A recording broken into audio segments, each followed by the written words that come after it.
Okay. So there's only two types of knowledge. The way I've looked at it is that there's really only two important types of knowledge. And some people have one, some people have the other, some people have both, some people have none. So the two types of knowledge of self and then practical knowledge. Um, Knowledge of self, I think just with online and the internet and stuff like that. I mean, both types of knowledge are there's just a lot of information out there online now that you can find. But I think to really be successful, it definitely requires both. So when I'm talking about knowledge of self, this is things like your tendencies, your interests, um, your trauma, your attractions, how you think, how you move, like what you're passionate about, what are you naturally good at, um, where do you want your life to go, all those things. Um, your goals and your ambitions are aligned with like a higher purpose for yourself that will last you a long time. Now, when I talk about practical and all that stuff is very sort of, I would say that has to do with more like energy.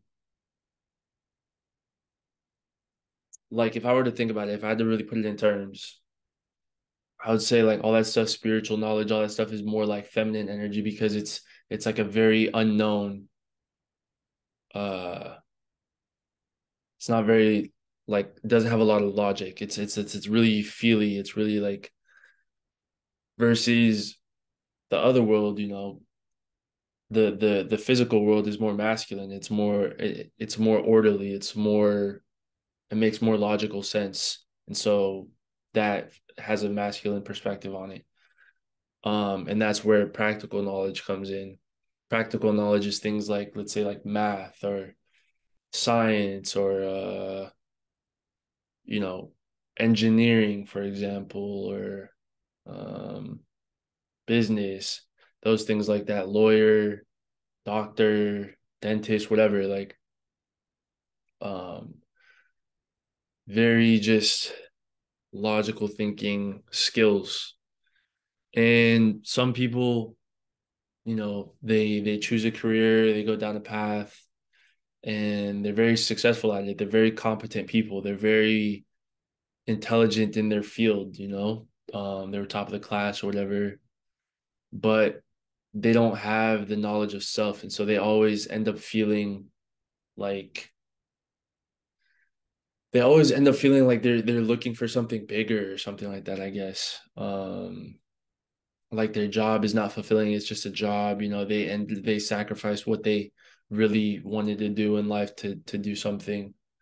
Um but they're successful at it because they have a lot of competent in that. They're very competent in their field. And some people who don't have, the ton of practical knowledge, they have on the flip side, they have a lot of knowledge of self. That's useful as well, but it's hard to materialize in the physical world. That skill set is difficult to materialize in the physical world. Um, and when you just have that, sometimes you feel like you don't really have a place or don't really belong or can't really make it work for you in the physical sense, because in the physical world it applies mostly on real sort of like tangible value, like measures and numbers and all this stuff. But there's a need for both, there's a need for both.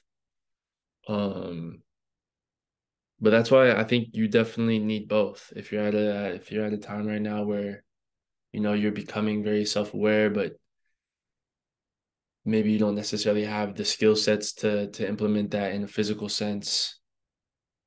get some, like, do some work to do that. And same on the flip side. Um, if you have the very technical skill sets, but you don't really know who you are, and you feel like your purpose is sort of lacking and everything like that, that's where you might want to learn more about, you know, do some isolation retreats or just figure it out. But I think those are really the two most important types of knowledge, and everything else sort of branches out from there. But yeah, I just wanted to come on and say that. Yeah. All right.